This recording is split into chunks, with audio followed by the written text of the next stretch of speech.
Olá pessoal, estamos de volta. Oficina Marcenaria Rústica, segunda temporada. Será a segunda temporada para o nosso curso de marcenaria, para o nosso curso de entalhes e para o nosso curso Dica Rápida, o marketing e planejamento. Tudo agora entrou na segunda fase. Coisas novas chegando, coisas importantes. Pessoal, antes de começarmos a aula de hoje, eu vou dar um recado rápido. O meu amigo Adilson Luiz Costa, da cidade de São Paulo, me enviou pelo correio um presente. Eu quero te mostrar esse abridor de garrafas rústico, feito com duas cores de madeira. Ele possui uma arruela, um parafuso aqui, um buraco. Ele encaixa aqui na tampinha da garrafa e a remove. Ele gravou marcenaria rústica na peça, como você pode ver. Possui ainda um cordão para ser pendurado, facilitando o seu trabalho. O Adilson, ele possui uma página chamada Garagem da Marcenaria, onde ele faz cachepós, aqueles cachepós de porvazinho. Ele faz cachepós de cachorrinho, de gatinho, motivos infantis. São trabalhos maravilhosos, além de outros trabalhos que você vai ver lá. Por favor, se você puder ajudar o Adilson, entre na página dele, o link está aqui embaixo, Garagem da Marcenaria, dê uma curtida na página. Na página possui o contato dele, o telefone, o WhatsApp,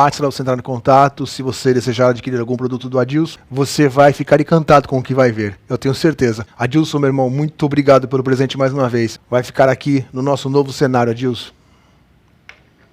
Bom, vamos trabalhar. Aula de hoje, projeto Serra Circular Invertida. Chegou para mim nesses últimos meses muitos pedidos para que eu fizesse esse projeto. Como se inverte a serra circular na bancada de modo correto. Nos dois grupos que nós possuímos, tanto no Rústica quanto no grupo iniciante, eu vejo alguns amigos perguntando, o que eu devo adquirir primeiro? Uma serra de bancada ou uma serra circular? E eu vejo muita gente dizendo, uma serra de bancada. Ok, uma serra de bancada custa por volta de R$800, R$900, até R$2.500, uma média. Eu não estou falando da profissional, estou falando entre a hobby e a profissional pequena, aquela mini. Uma serra circular está na faixa de R$250 até R$900, 900 e poucos reais, dependendo do modelo e da marca. Eu discordo que se você não possui nenhuma das duas, a primeira deve ser, se você está numa situação apertada, não sei qual é a sua situação, você deve investir logo na serra de bancada. Se você não pode, se o seu dinheiro está curto, o melhor a investir seria a circular. Eu vou explicar o porquê. Com a serra de bancada, eu tenho apenas uma serra de bancada, fixa num lugar. Ela é pesada. Para eu removê-la de um lugar para o outro, para eu movimentá-la, eu vou precisar de ajuda ou carregar o peso. Uma serra circular, eu posso carregar numa moto, dentro de uma mochila, eu posso carregar na mão, posso carregá-la para onde eu quiser.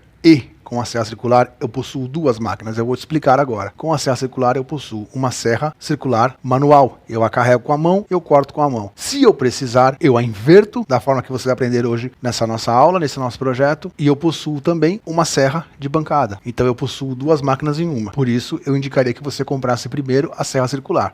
Sobre marcas de serras circulares, eu vejo muita gente falando mal de certas máquinas, de certas marcas, que determinadas marcas não prestam, que outras são melhores, outras são piores. Ok. O que manda na máquina, nós sabemos, é o operador. Cada máquina possui um limite. Dependendo dos watts que ela possui, ela vai cortar mais rápido, mais devagar. Também influenciando a lâmina que você usa. Se você usar uma lâmina de qualidade, ela vai cortar seguindo o padrão máximo que ela aguenta pelos watts que ela oferece. Se você colocar na máquina uma lâmina de baixa qualidade, você pode ter uma máquina de R$900, R$800. Ela não vai cortar bem, não vai conseguir executar o trabalho que ela se propõe a oferecer, porque a lâmina é ruim, a lâmina é de baixa qualidade. Isso acontece muito. Isso tem que ser levado em conta. Se você respeitar a quantidade de watts que a máquina tem, a potência dela, cortar no seu limite, no limite que ela te indica, sem forçá-la, deixando a máquina seguir, sem ficar empurrando a máquina, pressionando a máquina vai cumprir o trabalho dela. Então não existe muito esse negócio de que a máquina presta mais, a outra máquina presta menos. Algumas pessoas gostam de puxar mais para um lado, ou por simpatia, ou não sei qual motivo. E eu tento ser justo. As máquinas que eu testei, que eu usei até hoje, eram boas. Só que eu respeito o limite dela. Se você comprar uma máquina de R$250, de R$280, de R$300, de R$400, você respeitar os limites dela, você terá uma máquina por muito tempo.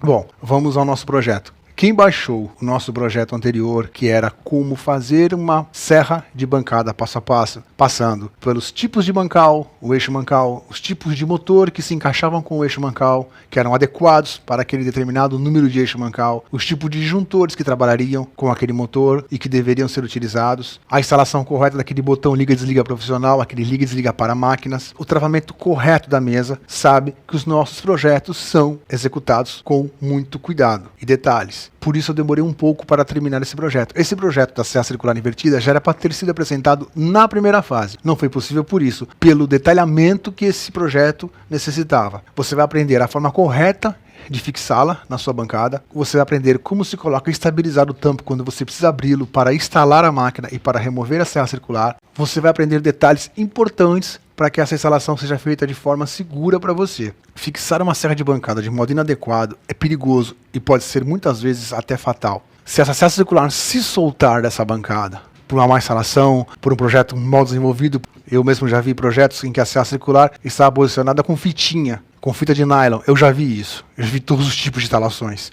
Por isso que eu estou te dizendo, se essa serra circular se soltar da bancada e cair no chão, a melhor opção que pode te acontecer é apenas danificar a máquina. Seria a melhor das opções, porque se ela cair virada para baixo, para que ela funcione você precisa travar o botão. O botão vai estar ligado, ou seja, vai continuar girando a lâmina. Essa lâmina virada para o chão, ela corre e ela vai sair cortando o que tiver pela frente, ou seja, o seu pé, mesmo que estando com bota, com tênis, com chinelo, com sapato, não importa. Se passar por cima, ele corta ao meio o seu pé. Então não dá para dar chance ao fazer uma adaptação dessas que seja mal feita. Precisa tomar todos os cuidados necessários. E nem assim ela é 100%. Você sempre tem que, ao instalá-la, ao fixá-la na sua bancada, revisar item por item. Todos os itens que serão mostrados você tem que dar uma verificada, para que não corra riscos. É um projeto relativamente perigoso, por isso tem que ser feito com muito cuidado. Estou te avisando isso agora. Não que vá danificar a máquina, como eu canso de ouvir, quando invertemos a serra circular, ela perde tempo de vida. Está forçando o motor está girando em posição vertical, ele está dentro da carcaça, girando em posição vertical. Se ele estiver invertido ou com a base para baixo, na posição normal, não afetará em nada. O problema da serra circular na bancada é o posicionamento não estar correto. É quando a fixação é mal feita. Eu já vi casos em que a tampa que fixa a serra circular, que é pesada, ser feita em MDF. Então você precisa se ater aos cuidados. É isso que eu quero chegar. Não que você não possa fazer com MDF, mas se o tampo for com MDF, você precisa colocar algumas barras divididas com espaçamento entre 20 e 25 centímetros ao comprido, fixadas para que o peso do MDF tenha onde parar. Eu estou dando um simples exemplo. Nós não vamos fazer uma com tampo de MDF, mas para que você entenda, não é que não seja permitido que você faça com MDF. Sim, é permitido, desde que você tome esses cuidados. E mesmo dessa maneira, há o risco do desgaste do parafuso, do aperta, solta da porca. Faça aquela região do parafuso se desgastar, porque o MDF ele vai esfarelando com o tempo e a máquina caia. Pode ocorrer, não estou dizendo que aconteça, mas pode ocorrer. A possibilidade não é impossível. Então você vê que existem possibilidades e coisas a serem estudadas. Esse projeto foi desenvolvido com muito carinho para você, com muito cuidado. Espero que você goste. Baixa ele aqui embaixo, tá em PDF.